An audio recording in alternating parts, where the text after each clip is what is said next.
An ounce of mediation is worth a pound of arbitration and a ton of litigation. A very good morning to one and all present here. On behalf of the organizing committee, management, staff and students of Lloyd Law College, we the student conveners of Lloyd Alternative Dispute Resolution Center, Shreya Singh and Jatin Awasthi, welcome you all to the opening ceremony of the Intra-ADR Bootcamp 1.0 organized by the Lloyd Alternative Dispute Resolution Center. Lloyd Alternative Dispute Resolution Center is a student committee which aims at skilling the students in alternative dispute resolution mechanism. The cell was established under the guidance of Director Dr. Mohammed Saleh and the Deputy Director Dr. Akhilesh Kumar Khan on January 12, 2019 to promote ADR as a legal mainstream mechanism. This has been a primitive, age-old, universally recognized dispute resolution process which is now getting globally recognized. It has now become a credible process among the litigating parties and its corollary simulation. This center cultivates this ideology and prepares the budding lawyers in ADR. Lloyd Law College is a premier educational institution offering legal education since the year 2003 in affiliation with CCS University Meerut, UP and approved by the Bar Council of India. The college greatly benefits from the mentorship and patronage of Padma Bhushan, late Professor Dr. M.R. Madhav Menon, the living legend of law and the tag bearer of legal reforms in India. Professor Menon was the visionary of legal education who was also the designer and architect of the 5-year integrated BA LLB program in India and the founder of the premier legal institutions of the country, including the National Law School of India University, Bangalore and the National University of Judicial Sciences, Kolkata. Professor Menon's relentless efforts in revamping and modernizing the legal education of the country has successfully brought Indian legal education at par with the legal institutions in the developed countries. Lloyd's second internal alternative dispute resolution bootcamp is going to begin from December 12 in order to encourage new entries in various ADR-related events carried out by the center itself. It will enable the students to strengthen their capacity in terms of communication and personality development. It also aims to mentor and monitor the selected students in exploring the fundamentals of arbitration, mediation, negotiation and client counseling from their early and mid-career. The In-ADR Bootcamp is a designed course mandatory from all the upcoming participants for the Lloyd Intra ADR Elimination Rounds 2021. Now, I request my fellow LADRC member, Ms. Yashika Jha, to introduce Director Dr. Mohammed Saleh.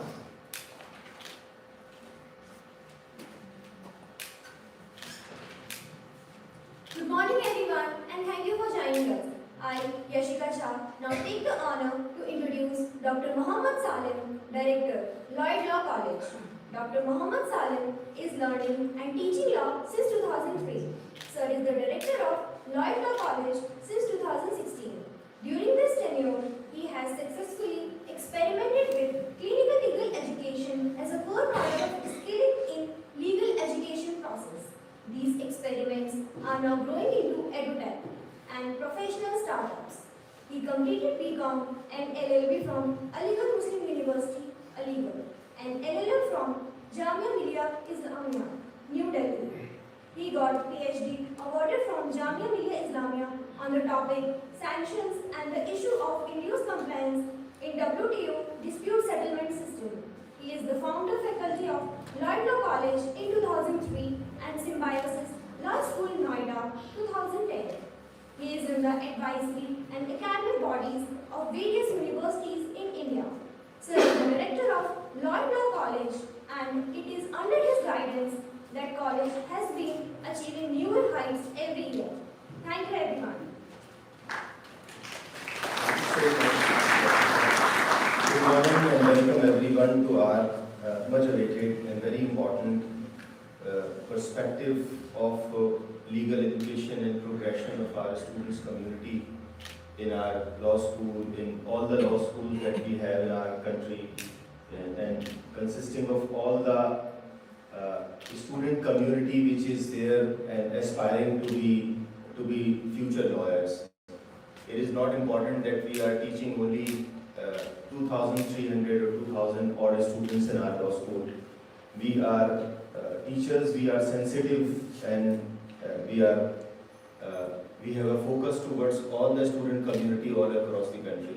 It is not, although because of our constraints, we can only teach at the same time only few bunch of students, but our all endeavors are something which we always open, we always encourage, we always share with all the students in the country. I remember over here we have 6 Madhavan meeting inaugural and valedictory in this house. We have done 6, and there was no occasion when all the teams who were from all across India, all across the SAARC countries who were sitting here, and I have been saying one sentence to all of them: whenever you require the support from Lloyd College of any kind, just consider this college as your own college. So all the SAARC countries, teams, judges, all the teams from all across India, they have always appreciated, and they have always seen this campus as their own campus, because legal education or education per se cannot be an individual or privatized or confined affair. Education means broadening of thinking and making things possible to be reaching to all levels wherever it is required, and it has to, because education is to provide problem-solving perspective to the person who will do this process. Every education process is for this purpose, either to build the character or moral goodness in a human being, one at the same time, and at the same time it has to provide a problem-solving perspective. So ADR is one such mechanism which is inbuilt in the human nature. This is not something which is coming out of the box, which is invented by anyone. This is something which is natural. If we talk about natural law, school of jurisprudence, ADR is something which is natural to the human being. So the modern day rise of education and of the dispute resolution process in the form of alternate dispute resolution is, I don't say it alternate, I always say it the mainstream dispute resolution process. There is not alternate. Because prima facie, primarily the first thing that we do is resolution of dispute settlement mechanism by our own ways, by our own means, privately, by our own process. So I would say litigation is something which is alternate, is the choice based, and this what we call ADR is actually the mainstream, because whenever there is any dispute, primarily on the first step, we try to resolve it by our own process, and that is how, and that is what is actually being convinced and conveyed to the parties who are having high stakes and small stakes in the globally, especially in commercial disputes, especially in construction disputes. And I have been teaching shipping law to my LM students last semester in the month of January to May, and almost 100% of I would say 95% of the dispute resolution in shipping law in the whole world is managed through arbitration and mediation, and there is no because it is not possible it is not possible and feasible to bring disputes relating to shipping laws and shipping contracts and shipping transportations to the courtroom, because it will deteriorate the whole concept of shipping services. So at the same time, but we see these construction contracts, more and more we are seeing that parties from all across the social, economic areas are moving towards arbitration and mediation, because it's party oriented, it's party autonomy, it's something which is in the hands of the parties. So it's good to be your own judge rather than give someone else the chance of being judged So that's how we are trying that the way legal profession is moving towards more and more party-oriented, party autonomy oriented dispute settlement process, our student community should also understand the nuances, the importance of time. And I remember I have done PhD in WTO dispute settlement mechanism, which is again an arbitration process, which is again out of court settlement process, wherein countries, I mean WTO is a platform which is not for private parties, it is for countries. And countries are into arbitration, whether it is WIPO, whether it is WTO, whether it is, there are long list of institutions where countries, and ICC and ICJ you can see, both the places it is court and what is happening 20 years. Last week there was a judgment of the ICC with respect to the massacre which was done in Bosnia in 1992. So it's around 30 years, approximately 30 years.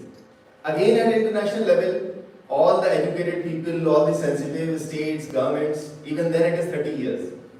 It was on 7th of July or 10th of July in Bosnia, there was a community which was massacred. And how long it took to resolve the Second World War disputes to the ICC. So there are, I mean, so world is moving towards arbitration, world is moving towards mediation.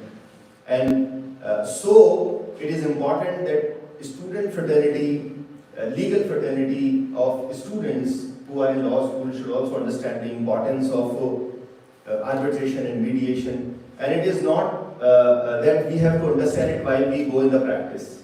It is important that we have to understand it now, and then we should be in a position to solve those issues and those problems and become competent with respect to those areas. I am very glad many of my students of the last batch, the 1621 who passed out, they are into arbitration. I am very glad few of my students who are in the final year, they have got PPOs and they are working in arbitration centers and arbitration practice. So arbitration practice is a mainstream practice nowadays.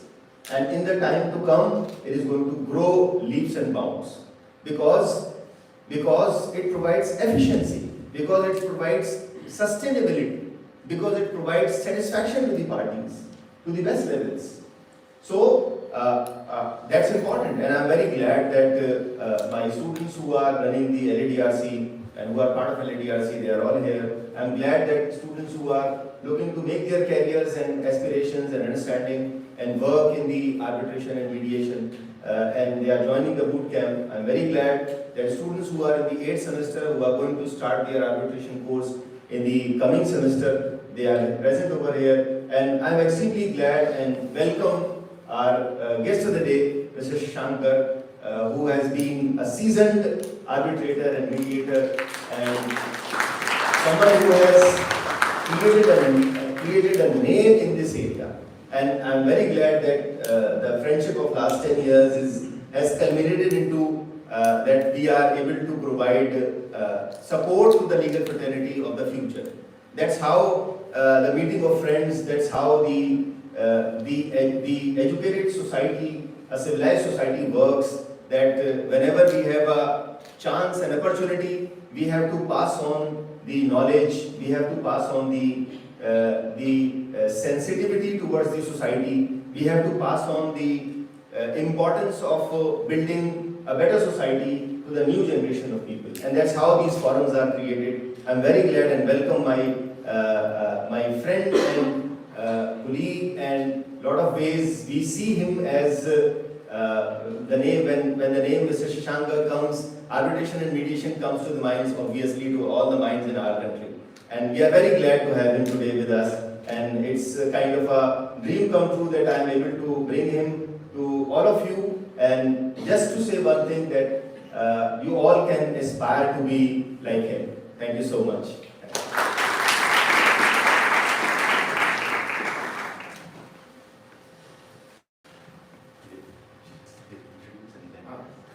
Keep the introduction really short so that I can make use of the time.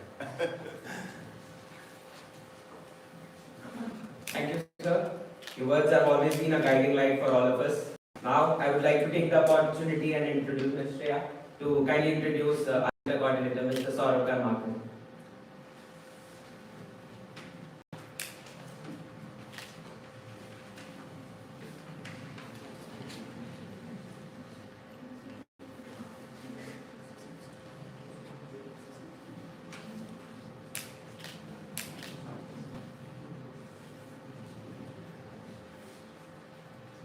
So I take this opportunity to introduce the esteemed chief guest for the day, Mr. Shashank.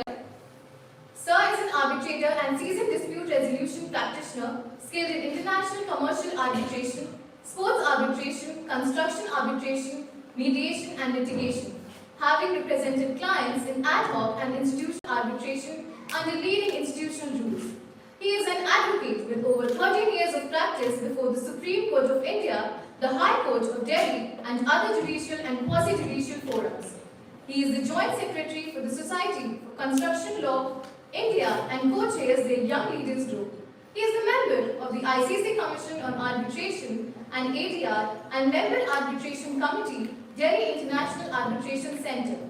From 2017 to 2019, he was ICC YAFS Regional Chapter Coordinator India. He was also a member of the first advisory committee constituted by the Nani Palkiwala Arbitration Centre for his Delhi Centre. Mr. Garg is the editor of the book Alternative Dispute Resolution, The Indian Perspective, published by Oxford University Press, and has also authored a book titled Tourism Law in India, published by Universal Law Publishing Company. Recently, he has co-authored a chapter with Professor Martin Hunter in the Handbook on International Arbitration, published by Walters Kluwer. He is a visiting faculty at various renowned law schools in the country and is regularly invited as a speaker at dispute resolution events across the world. So, we are honored to have you here with us today.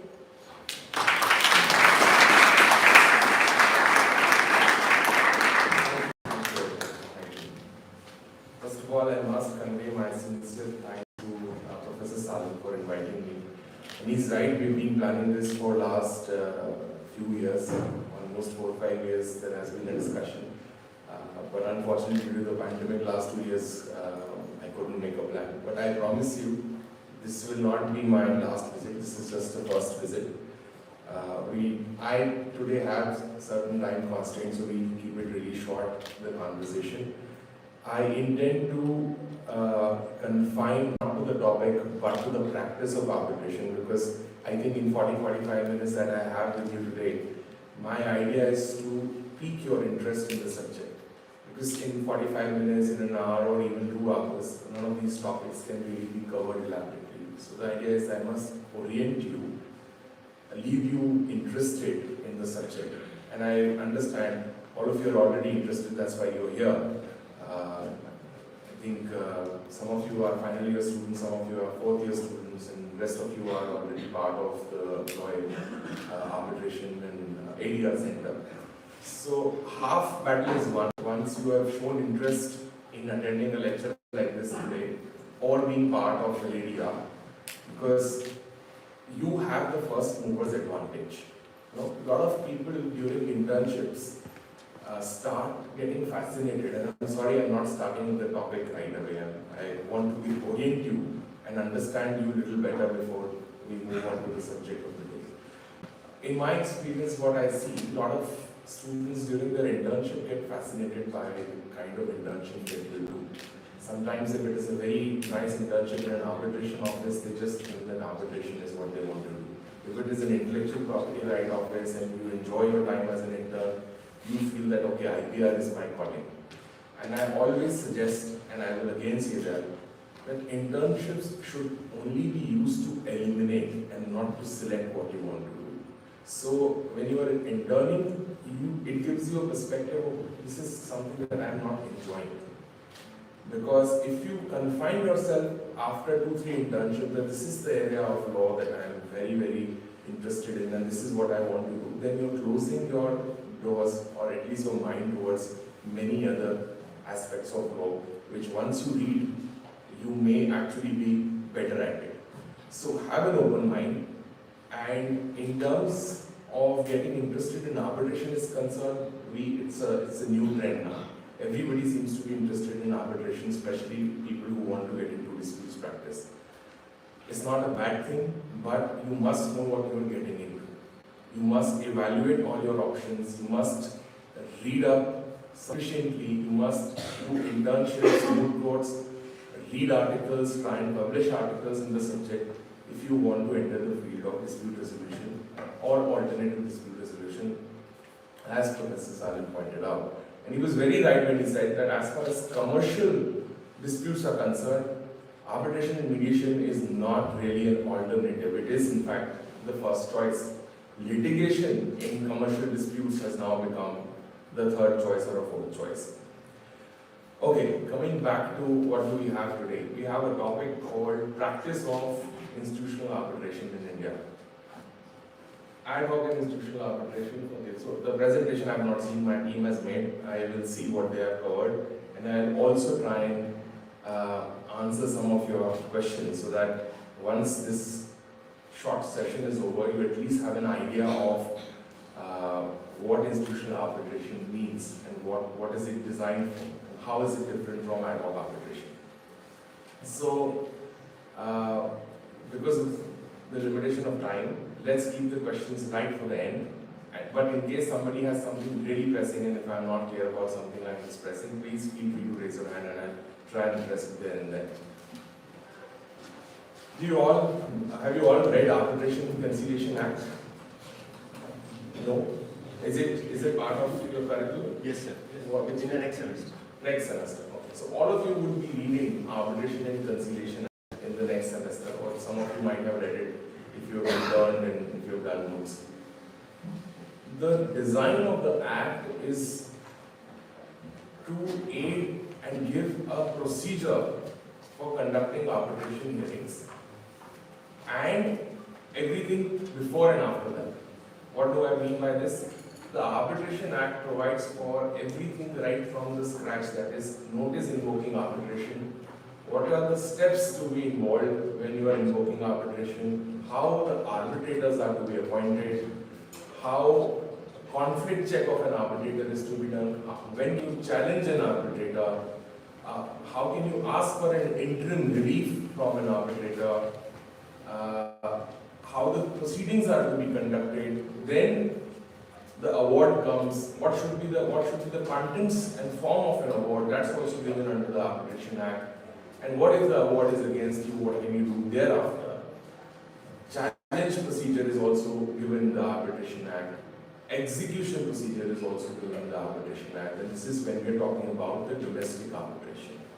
Then, as far as international arbitration is concerned, New York Convention and Geneva Convention, which are the basis of enforcing foreign awards, that is also part of our Arbitration Act, which is part 2 of the Arbitration Act. And part 3 that deals with conciliation, and which is now, I've been told, has been amended to incorporate mediation.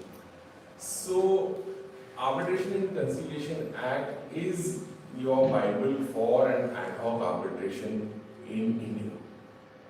There is no way to go beyond the Arbitration and Conciliation Act. But where is the catch? The catch is why there is a difference between ad hoc and institutional arbitration, why we are talking about institutional arbitration so much in this country for the last 2 decades. Why have you read about the new arbitration center being set up in Hyderabad? The Chief Justice of India took active interest, discussed with the Chief Justice of Singapore, an international arbitration center. Many of you know one of your just Tariq Khan, he has joined as the registrar now. Why have you heard of New Delhi International Arbitration Act?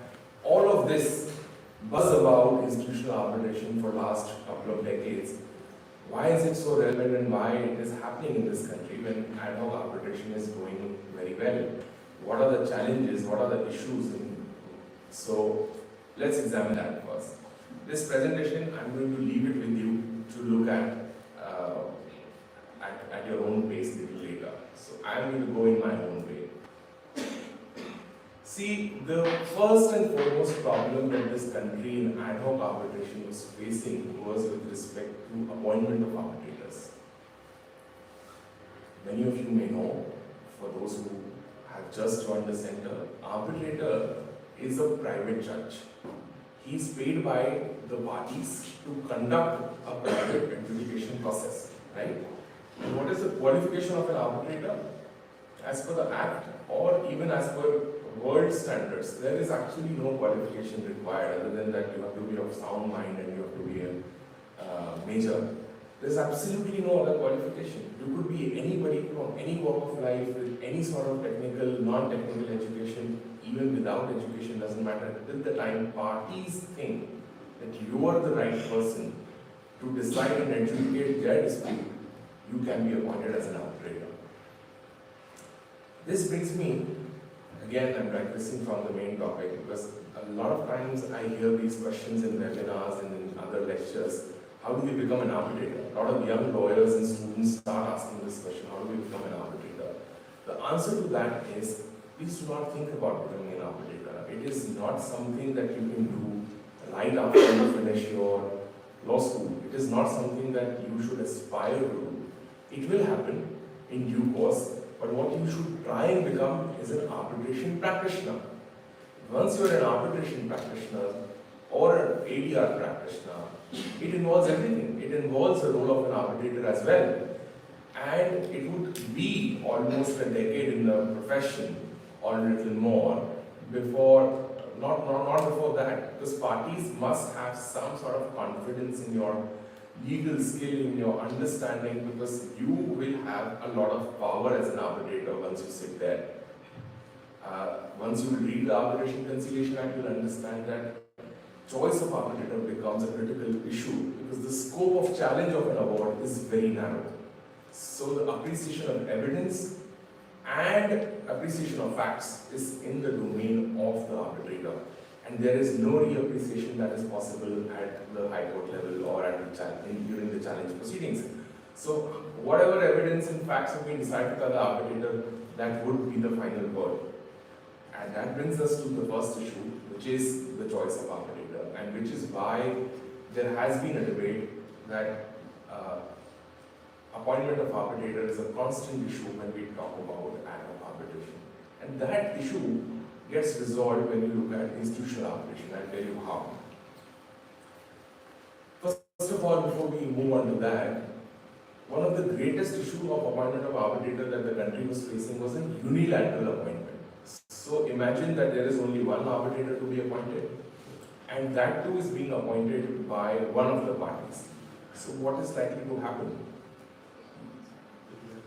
Favor one party. Yes, there is a great risk of bias. In fact, to be honest, in all likelihood, the party appointing an arbitrator has kept that in mind, and that arbitrator has allegiance to the appointing party. So I think 99% of chances are that that award or that arbitrator's award will be in the favor of the party appointing, leaving the other party completely helpless. This was going on for a while, especially in government contracts, especially in NBFC contracts, also in developer allotee contracts, where one party had no bargaining power at all. So it was very simple for all these entities to just, in government PSU contracts, the contractor used to be at the receiving end. But this was addressed by bringing in 2015 amendments. Then a Supreme Court judgment in DRF by Justice Deepak Mishra, and in a more comprehensive manner by Justice Indu Malhotra, judgment called Perkins. So after Perkins' Eastman, appointing an arbitrator unilaterally has become impossible. But all of this would never have been an issue if one was to use an institution instead of going ad hoc. How do you use an institution? It really depends on your arbitration clause. Your contract must have an arbitration clause for you to be relegated to arbitration. If the clause is silent, if it does not talk about anything about any institution, by default it's an ad hoc arbitration. But if you actually exercise caution and you incorporate an institution's name and an institution's clause, then it automatically becomes an institutional arbitration. Now let's take examples of institutions. In India, there are quite a few institutions, and the reputed ones, I would say, Mumbai Center for International Arbitration in Bombay, Delhi International Arbitration Center, which is annexed to the Delhi High Court.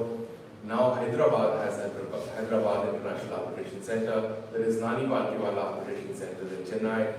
FICCI has been running a center called Indian Code of Arbitration. And there are a few other Chamber of Commerce who have been running some sort of arbitration centers with their own set of rules.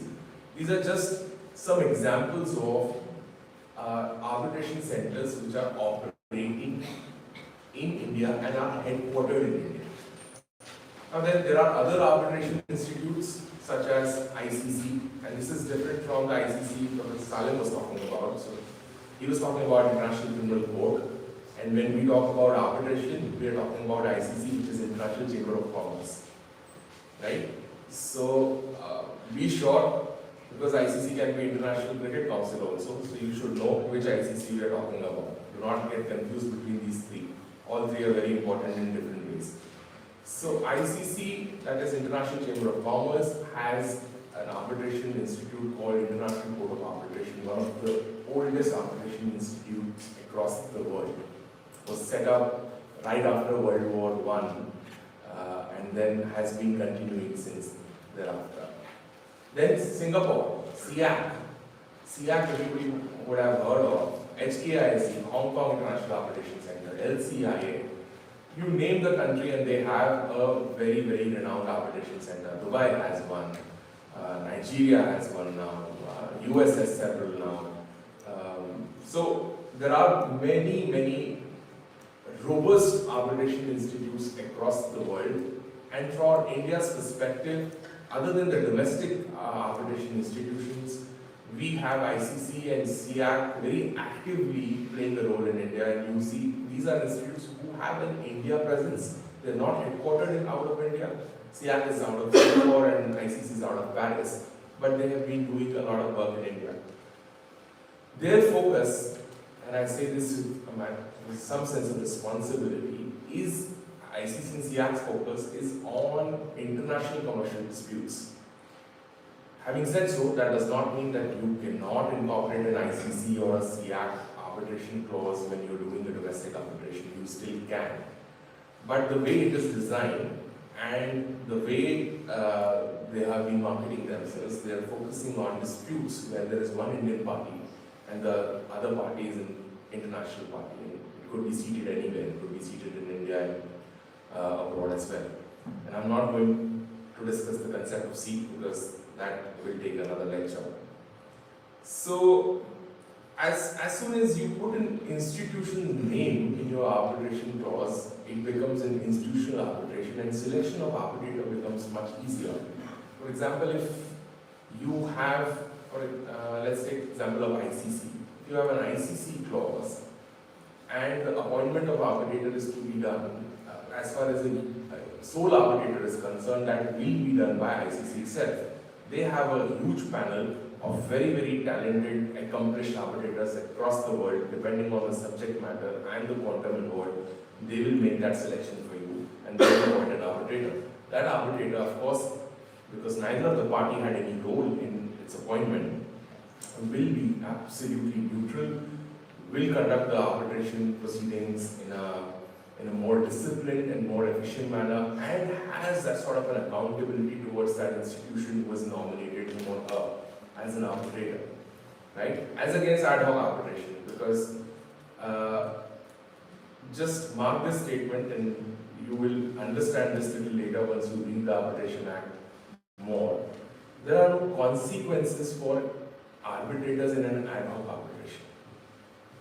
Okay? If in an ad hoc arbitration the arbitrator is lazy, he's sleeping when the hearing is taking place, he's never prepared, he takes forever to deliver an award. I mean, of course, now the timelines are there and your mandate will be terminated. But there are so many things that could go wrong with an arbitrator.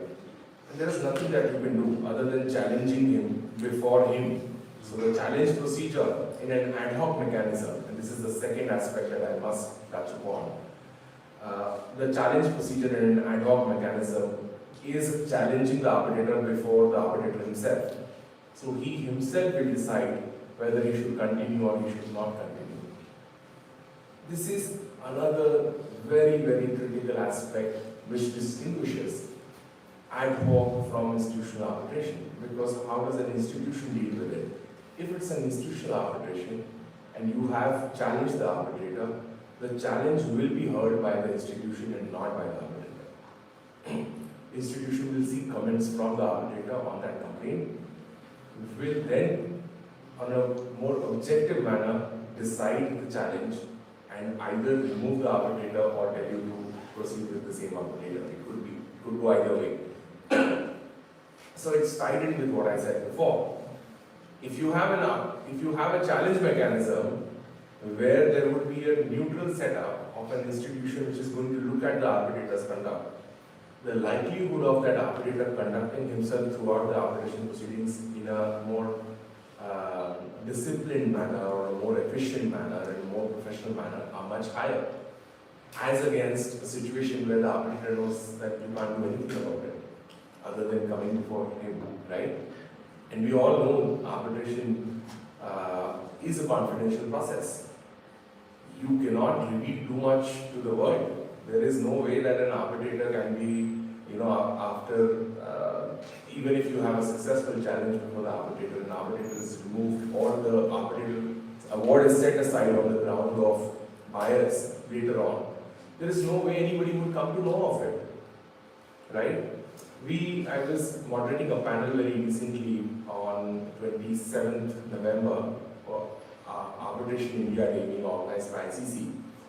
And in that panel, I posed a question on the same point to Justice Pratibha Singh, who was also a speaker, that why should there be no consequences for erring arbitrators? Why do we have to protect somebody whose award in fact gets set aside on the ground of corruption, bias, partiality or something like that, or any grounds of morality? And she made a very, very interesting comment. She said that, in my opinion, the courts must publish the name of the arbitrator in the setting aside judgment. So I don't know whether courts will take up that approach, but if that happens, that could really be one element bringing more accountability to the arbitration process itself. Coming back to the discussion. So this remains really one of the very, very important aspects of the institutional arbitration that maintains the independence and impartiality of the arbitrator before whom your dispute is being adjudicated. Starting from its appointment itself, and then also the challenge procedure makes sure that it's a completely neutral set of individuals looking at, if there is a challenge, the more objective level. Now, there is a disclosure requirement under the Arbitration and Conciliation Act, which was brought in a particular format in Schedule 6 of the Arbitration and Conciliation Act in 2015. What happens is, although there is a format, most disclosures, and now we're talking about ad hoc again, most disclosures by ad hoc arbitrators are template disclosures. They just copy paste from other arbitrators or just give very, very basic information. They will just say, there are no justifiable doubts as to my independence and impartiality, and it's a one-line disclosure, and you move on with it. This is another aspect that is very distinct in an institutional arbitration. In an institutional arbitration, these disclosures are comprehensive, and these disclosures are sent to the institute first. The institute has a responsibility to look at these disclosures, take an objective call whether the arbitrator is really the right and competent person to proceed with this dispute. So a lot of filtration really takes place at the level of the arbitration institute itself before the arbitrator is appointed. Again, feeds into the same point that I have been talking about: independence, impartiality, conduct of such an arbitrator. Because with all these checks and balances, the individual who's getting nominated or is being appointed as an arbitrator will have a thought process throughout the conduct of arbitration, throughout those proceedings, to conduct himself in a very, very professional and disciplined manner. Now let us look at another aspect, timelines and cost. What happens in an ad hoc arbitration? Only in 2015, when timelines and cost came, there was a check on timelines and cost that came in 2015 amendments. Before that, arbitrators' fee and the time to be taken for announcing an award, there was no limit. Nothing was prescribed. So arbitrators could charge whatever they feel like. They could take forever, and if an arbitrator is charging by the sitting, it's like us lawyers, right? We charge per appearance.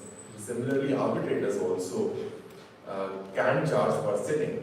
And when they were charging per sitting, their interest was to have as many sittings as possible and prolong it as much as they can, because they are being paid by the hour. So they had no incentive, no interest coming out with an award, which was becoming a very, very big problem for commercial arbitration in this country. Because the idea of going to arbitration was efficiency, cost, and time. None of that was being achieved. So it was, we were at a stage in before 2015 where everybody was frowning upon the practice of being arbitrators internationally, but there was no way to bring them back to normalcy. Then came these amendments, which have prescribed timelines, and in 2019 got further amended, and now the timelines are 6 months for pleading completion, 12 months to deliver an award thereafter. And if after that you want, you can go to court for an extension. As far as the fee is concerned, Schedule 4 was introduced, and although it is just a recommendation, it's not a mandatory fee schedule. But many times we are seeing in ad hoc arbitration, when appointing the arbitrator, the High Court, in a Section 11 petition, is mandating that the arbitrator must charge the fee as per Schedule 4. Whether it is too low, whether it is high, that's a debate for a different day. Because we are already in the phase of debating that Schedule 4 is already obsolete and the fee should be revised. But as I said, that's a debate for a different day. So, as far as timelines and costs are concerned, although in the ad hoc mechanism with the Arbitration Act, amendments have brought in some sort of discipline, but it is still not enough. And all of these issues are non-issues when we look at institutional arbitration. Institutional arbitration throughout, from the beginning, has addressed these issues through their rules. The fee of the institution and the arbitrator can be checked on most of these institutions' website. Log on to ICC website, there is a tab called fee calculator, the CI website, all of them have these fee calculator tabs. You put in the quantum of dispute, you put in the number of arbitrator, it will give an estimate of what the fee, etc. would be. So you can budget it right from the beginning. And you would know how much the arbitration is going to cost you. Unlike in an ad hoc, that there was absolutely no check on that. Even in terms of timelines, there are no specific timelines to deliver an award under an institutional arbitration, but why you would still see that the arbitrators usually conduct these arbitration in a very, very efficient manner is tied in with one aspect, that their fee is normally released only after they have pronounced the award. So the interest always remains in the outcome, which is to finish the arbitration proceedings and not to be late at all. And it is in their own interest to speed it up, because that's how they will get paid. And that's across the spectrum now. Even in India, the most arbitration centers that you see, DIAC I was talking about in Delhi, the arbitrator fee is only given on at the end of the proceedings once the award has been pronounced. So they always have the interest in finishing these arbitration proceedings in a time-bound manner. So institutional arbitration, therefore, takes care of your timelines and costs in a more effective manner. If you will ask me whether institutional arbitration is cheaper than ad hoc arbitration, that's a very, very objective question again. And there cannot be a right or wrong answer to that. If time is money, then of course institutional arbitration ultimately will be cheaper. But we're talking about some of the best institutions across the world. The arbitrators that they have on their panel are again some of the busiest top minds, commercial minds across the world. And it is, at the end of the day, commercial arbitration, so it's no charity, it will come at a cost. But if you compare it to the time that you would otherwise save, you will realize that it turns out to be much cheaper, because what do Reliance, Adani, Ambani, all these people, Tatas want? They want their disputes to be resolved in a time-bound manner, to have a result in a time-bound manner, because whatever happens thereafter, if they lose or if they win, they can proceed with the challenge proceedings up to the Supreme Court. That's their choice. But the first result must not take 10, 12, 15, 20 years in our in our civil courts, with the kind of pendency that we have in this country. So, and for commerce to run, for contractors to work, it's impossible for just imagine a small-time contractor who is in a dispute with the public sector undertaking. Let's take example of Noida Authority. Noida Authority gives some work, some project to a contractor, and that contractor ultimately is not paid. For whatever reasons, Noida Authority may say that your work is not as per the standards, or you've abandoned the work, or the quality is not good, or defects are there. He may say, no, there is a lot of delay in handing over the site, and there are other delays which have escalated the price. I cannot perform my works at this price which I had originally agreed upon, and there is a dispute. Now, this is a small-time contractor, and his money is stuck with a government entity. If he takes recourse of suit for recovery or civil proceedings, his money may remain stuck for next 15, 20 years. Will he be able to survive these kind of blockages? No. If his money is stuck in 2, 3 of such contracts, he will have no funds to run his business. He would be out of the business. He cannot really wait for these disputes to get over. So, and similarly, state also. So it is advantageous not only for small-time contractors, it's equally advantageous for giants like Adani, Ambani, Tatas, etc. So, coming back to advantages and the practice of institutional arbitration. So we have discussed certain aspects where visibly ad hoc arbitration and institutional arbitration can be compared, and institutional arbitration becomes an obvious choice. But still, as far as India is concerned, in spite of promotion of institutional arbitration for so many years, you would still see ad hoc arbitration is 80% of the arbitration in this country. 20% is in fact a very ambitious number that I am saying, that people have transformed their arbitration clauses to have institutional arbitration clauses. But this is a menace. Ad hoc arbitration remains a menace. Arbitration Act announcements have of course taken care of a lot of it, but we need to work towards institutional arbitration. If you look at the 2019 amendments in Section 11, the amendments that have been brought in Section 11, you would realize that the intention of the legislature is to make India completely an institutional arbitration hub. Because even the power to appoint the arbitrator under the amended Section 11 has been made a 2-tier step, wherein you go to the High Court and the Section 11 judge will send you to an institution which is graded in the jurisdiction, which is graded by the Arbitration Council of India, another amendment that was brought in the jurisdiction of that High Court. So you are ultimately being sent to an institution.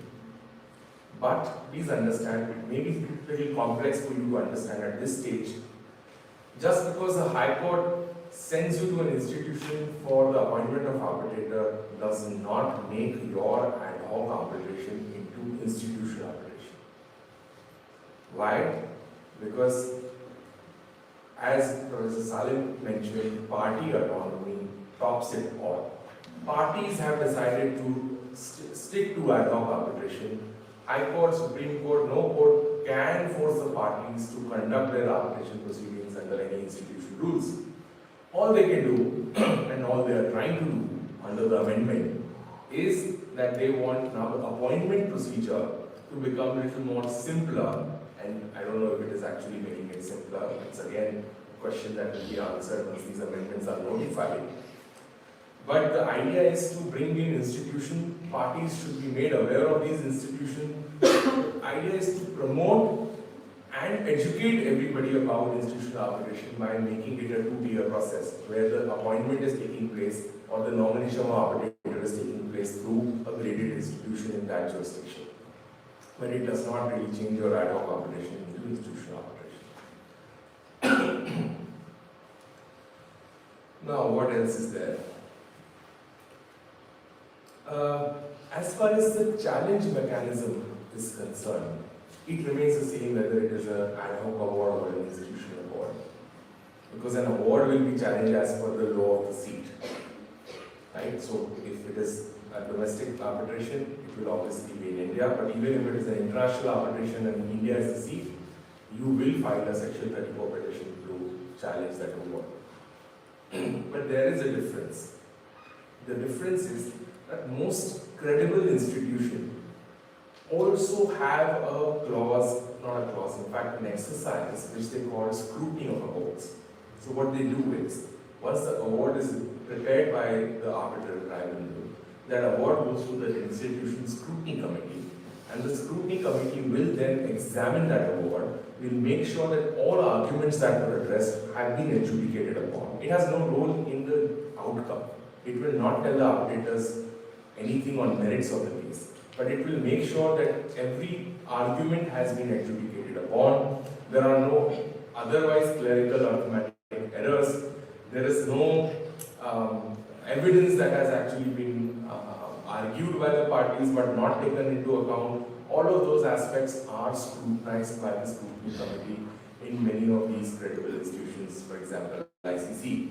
So what does that do? That takes care of the award to an extent, and once a court during the challenge proceeding is having a look at that award, it is assured that the quality of the award has been checked not only by the tribunal, of course, delivering it, but by a set of experts of the scrutiny committee who had nothing to do with the dispute, all the arbitrators, in a very neutral setup. It just enhances the quality that is coming out in form of an arbitral award from that institution, gives more security to the judge who is hearing these setting aside proceedings. But when I say that, please don't misunderstand me to think that awards that are from institutions will not be set aside. Of course, there are many other reasons for which the award would be set aside, and it of course comes under the scope of what all has been encompassed in Section 34, the court can interfere with an award. But by and large, these are some of the basic but very essential distinctions between ad hoc arbitration and institutional arbitration. And in institutional arbitrations, you have these set of advantages. And once you look at this comparison, it really is a no-brainer, right? Why should you still go for an ad hoc arbitration when there are a set of a series of advantages in an institutional arbitration? In fact, the conduct of arbitration rules. There is no conduct of arbitration rules in an ad hoc arbitration. It's really for the arbitrator to decide the procedure. Whatever he decides, the way he wants to go about it, that would be the procedure, because parties never decide on a procedure. But if you are before an institution, that procedure is also taken care of by the institution rules. So the homework for you guys, because we have to wrap the discussion now, is pick one institution in India, pick one institution abroad. I would say you pick ICC and Delhi International Arbitration Center as examples. Scroll through both the websites, look at what the website has to offer in terms of content, look at the arbitration rules of these institutions, hold the Arbitration Act in your hand, look at the index of the Arbitration Act and the index of these arbitration rules, compare the two. Wherever you feel that there is a comparable provision, try and read both, try and understand the difference between the two. This will enable you to really appreciate and understand the difference that is in practice of an ad hoc arbitration and in institutional arbitration. In terms of arguments on merits, there will be no difference, right? Whether it is ad hoc or institutional arbitration. The only difference lies with respect of how the proceedings will be conducted. So do this, and in case some of you are interested, some of the final year students who are interested in institutional arbitration, you should also look at Permanent Court of Arbitration, PCA. It's a website. It's an institution, one of the, again, the oldest institutions in the world, headquartered in ICJ, Netherlands. PCA offers internships and fellowships. Very competitive, but if you can get your hands at able to go an intern at PCA, or let's say you become a fellow there, which is a 6-month contract, only offered to law graduates. I think that would be a great step and great entry into the foray of institutional arbitration across the world. Also for LCIA internships, LCIO offers 6 months to 1 year internships on their website, which is a paid position in London, very competitive, but I have known Indian young graduates who have been able to successfully get that. All these institutions from time to time, CIAC, ICC, also have internship and deputy counsel positions that keep coming in. If you are interested in getting the right exposure in institutional arbitration, look for these opportunities. Okay? And as I promised, I will come back again and we will deal with some of these topics in detail, or subjects that Professor Salem would ask me to cover as far as arbitration practice is concerned. Thank you very much for patiently hearing me. Sorry.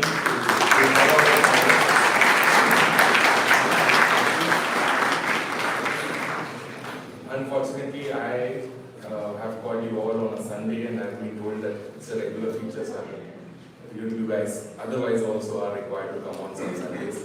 But that's not a regular feature for me. And I have unfortunately kept a hearing at 12, and that's why we were pressed for time. I will take your leave now, but as I said, we will reassemble soon. Thank you.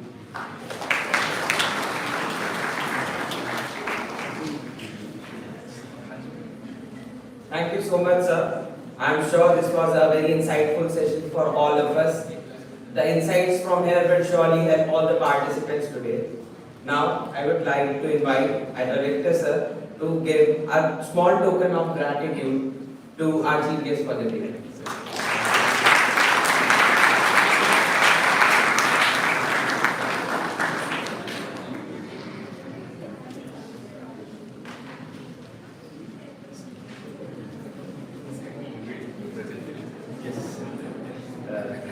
Thank you so much, Shashank sir, for joining us today on the inaugural of our second boot camp, which is a kind of a unique feature in our law school, that we always try to induct new and young minds and fresh minds to take the advantage of learning process in arbitration and mediation, knowledge and skill.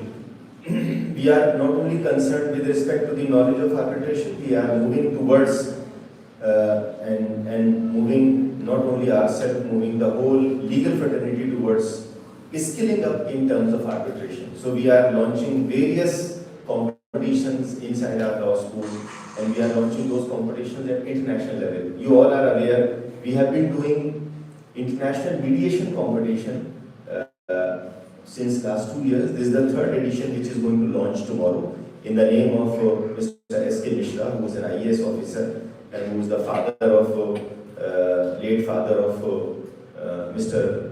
Sudhir Mishra. And that competition has got approximately 450 registrations last year. And again this year we are coming up with a unique international arbitration competition. And we have a lot of teams who are participating in arbitration competitions. So we are on to the knowledge and skilling up our students and all legal fraternity all across India and world to skill up and to motivate them and to provide support and guidance and to and all the skill set which is required for better arbitration, advocacy, advocates in our country and abroad, and better arbitration advocacy and practices in the whole world. Thank you so much. Thank you, sir, for joining us. Thank you, everyone, for joining us today. BLLE 7th semester, and all the students who are joining in bootcamp, and all the LADRC members. I'm thankful to all the volunteers, Jatin and Shreya and other volunteers, and Mr. Saurabh Karmakar for joining us today and making this program meaningful, valuable, and very useful for the future. Thank you so much.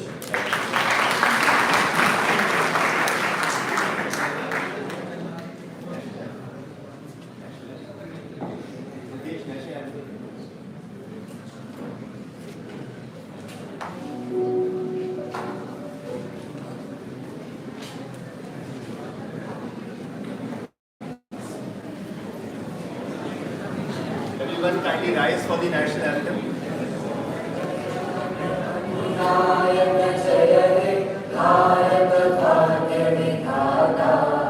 Punjab Sindh Gujarat Maratha